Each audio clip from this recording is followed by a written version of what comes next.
Let's move over to Wole Soyinka, Nobel Prize for Literature, one of the greatest African writers. This morning I was very surprised by your mention of the fact that politically correct ideas often work against cultural openness. Could you tell us a little bit about what you said this morning? Because I think a lot of people would be surprised but interested in what you have to say. I find the very notion of political correctness very condescending. It's an assumption of a kind of standing on high moral grounds and presuming that others cannot quite attain that moral height or even cultural universalism. And therefore you say, oh, no, you must not give offense here. And then you don't ask yourself the question, just when you say you're not giving offense, do you really understand to how many millions you are, in effect, giving offense because their position is not being articulated? In other words, when we talk about culture, for instance, and cultural dialogue, we don't ask ourselves, is this a kind of exterior-directed dialogue for the promotion of which we are neglecting the interior dialogue that should take place among nations? In other words, whose culture is it really, and who defines the culture? When, for instance, a tyrant or a despot of one kind or the other says, this is not our culture, and this is against our culture, on whose behalf are they really speaking?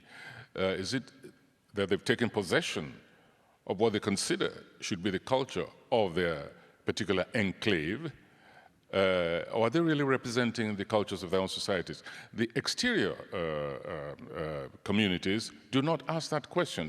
They refuse to interrogate the realities within these various enclaves. In other words, they refuse to confront the phenomenon of power which uses cultural uniformity in order to address themselves to exterior threats or even the mere self-consolidation within their own entities. And therefore, they use the alibi of cultural relativism, identity, the conflict, which very often is artificial because it's really posited on what power within an enclave has decided should be the culture of that entity. Within any kind of society, take any nation today, any nation at all which considers itself a kind of monolithic cultural entity, you find numerous other cultures, millions of people to whom the culture which is being proposed by power is complete anathema.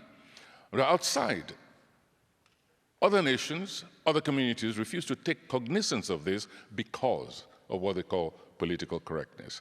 And that's why I proposed this morning that it's about time that we ended this very simplistic notion of a dialogue or conflict between East and West, between Christianity and Islam, and recognize the fact that these two monoliths, in any case, have succeeded in subjugating, taking away the voice of other cultures, anterior cultures, in numerous societies, as in my own, for instance.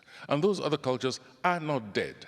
And I think the world, the global community, can help itself by reinvestigating these, sometimes I call them invisible cultures, invisible religions, and using the ethical values within those cultures, those suppressed, marginalized ethical values, to arbitrate even their own conflict. Just to summarize what the basic virtue, for instance, which I attribute to a number of these invisible religions and cultures, you'll find that among these cultures, these religions, you will not find any of them which is engaged in what you might call a religious war, either a crusade or a jihad, in their entire histories.